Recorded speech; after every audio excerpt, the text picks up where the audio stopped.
Welcome to Coruzant Technologies, home of the Digital Executive Podcast. Welcome to the Digital Executive. Today's guest is Marwan Forzley.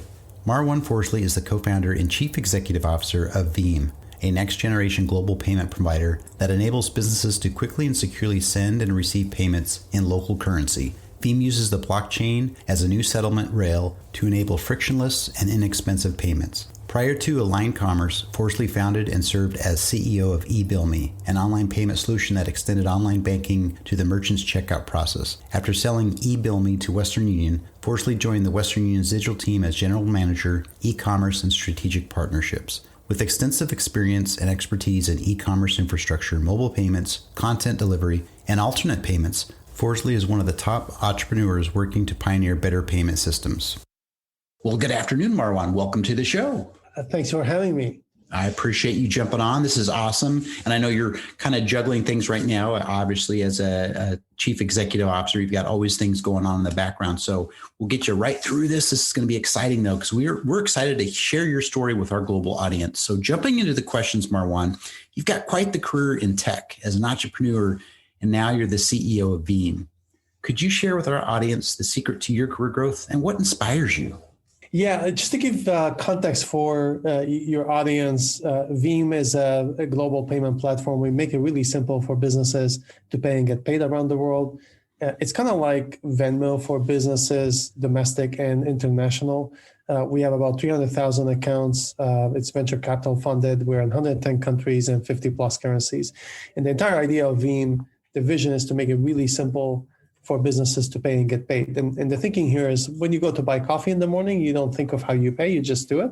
When you do business payments, it's the opposite of that. You have to think about the payment, you have to think about your day, you got to plan the transaction. And so we wanted to change all that. We wanted to dumb it down so that you don't have to think about it when you're doing business payments. That's the setting of how the company started and the vision behind it. My background, I started Veem in 2014. Before that, I used to run e-commerce for Western Union. And before that, I had my own company called eBillMe, which I founded and sold to them. So I've been in startups and big companies throughout my life. A lot of what we do is all about using new technology to take advantage of a very different environment to create a new service to the user that benefits from that new technology, where the service is something that's fundamentally different than what you have access to today. So back to the Veem story, today what you do before Veem is you use your bank to do bank wire. What we wanted to do is use a very different technology to give you a service that's going to be simpler, cheaper, better than bank wire, that leverages this new technology to create this awesome new experience that's very different than what you do with bank wire. So that's the setting behind Veem. That's amazing. I appreciate the share on that. And you're right. In typically B2B, you have to think about, well, how am I going to handle this transaction? So I think your platform is great, and I'm glad we get to share that with our audience today. So, Marwan, I'm going to jump into a little bit about this pandemic. It's been over a year now, and hopefully it'll be lifted somewhat, a little bit anyway, here in the near future. But maybe you could tell us what you're doing to help your organization stay relevant in this, COVID economy. Yeah, it's an excellent question. So what happened during COVID is it created two different worlds. One world is struggling, which is physical retail, travel, any type of business that requires exchange of service or good. And, anything that has to do with 6 feet apart, that type of business got heavily influenced during COVID. The other group, which is all virtual, that all expanded. So like anything that's e-tail, online, startups, import, export, that's still dealing with a virtual setting, these businesses flourished during COVID. And so we are actually servicing these two audiences, but differently. The bulk group that we have is the latter group, the virtual group. And they're doing extremely well. And our job is to remove friction and continue to deliver, continue to simplify, and continue to delight them. The other group, which is not doing as well, the physical retail and the folks that are dependent on physical exchanges of goods and services, we've been helping them out by streamlining the whole PPP process. We were early in opening up the platform to enable customers to fill up their PPP applications and send it to the SBA for approval. So we've been streamlining as much as we can and teaming up with different partners to simplify that process to help out that customer base. In general, I think we are at a stage now where we're starting to see the first group starting to stabilize and improve, and hopefully with all the vaccines that are going on, that starts to open up again and they go back to normal days. And for the group that's online, I think that is a structural change that's going to continue for a long period of time. The world of e-commerce is here to stay. It's going to continue to grow and it's going to continue to do very well. And our job is to continue to support them and grow with them. Great. I appreciate that. And again, one of the common threads and themes that I hear from all the guests on the show is how they've stepped up because of the pandemic challenge and have helped others and businesses to be able to help their consumers and be able to stay in business. So I appreciate the share on that, Marwan.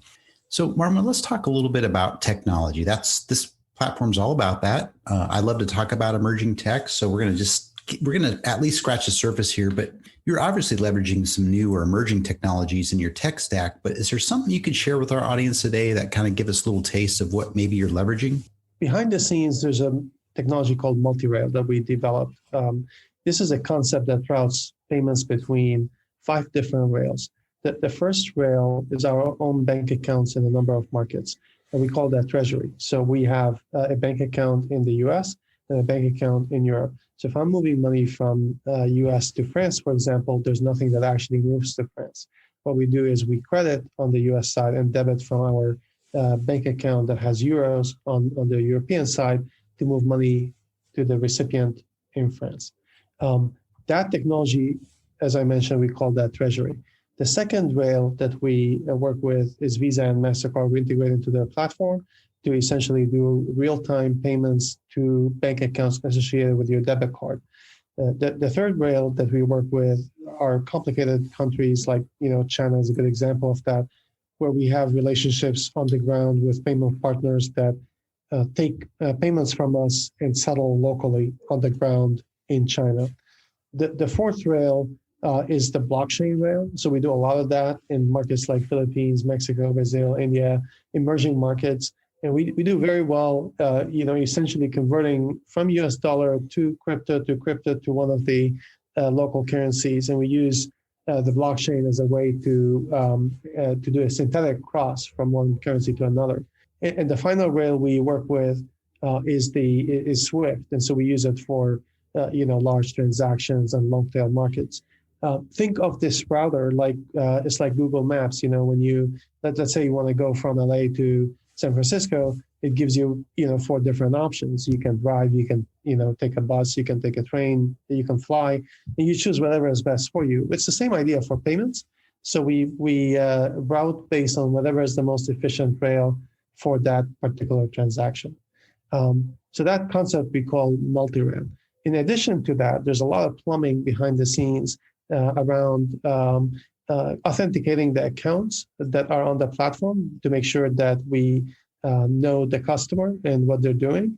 We also integrate the platform into accounting systems. So we are plugged into QuickBooks, Xero, NetSuite, Magento, Zapier, a bunch of systems around the world.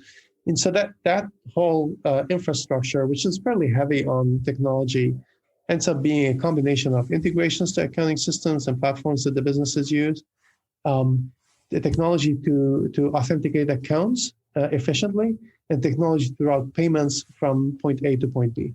I love that. That's great. And again, these rails, so to speak, you've actually developed those in-house then? These are all developed in-house. Yeah, that's homegrown technology. Okay, awesome. I appreciate the share on that. And Marwan, let's jump into the last question here. Everybody wants to know a little bit more about Marwan. Can you share something from your career that would be helpful for those looking to grow their career in tech or entrepreneurship? Yeah, I've been in throughout my career going back and forth between startups and fairly large companies, all around the same methodology that you create companies that leverage existing or leverage new technology to provide something very different to the user. And as part of building these companies, the key fundamental premise is all about a differentiated service to the customer. If you try to do something that is small incremental changes to what you have today, generally that doesn't work as well. You got to provide the customer something that is fundamentally different to see that growth, to see the scale happen with large numbers.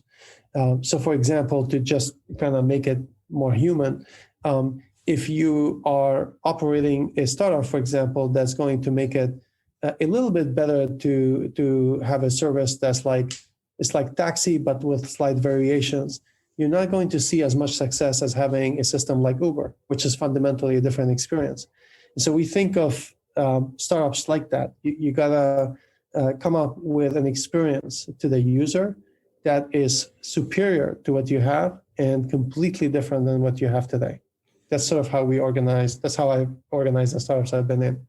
Great. So actually providing something that is unique and of value where the consumer can actually resonate and it'll serve their demand, then absolutely. I think that's great. I appreciate your share. I know entrepreneurship is one of those things that it takes a lot of perspiration more than it does, inspiration, right? So thanks again. I appreciate you sharing that. And Marwan, it was a pleasure having you on today, and I look forward to speaking with you real soon.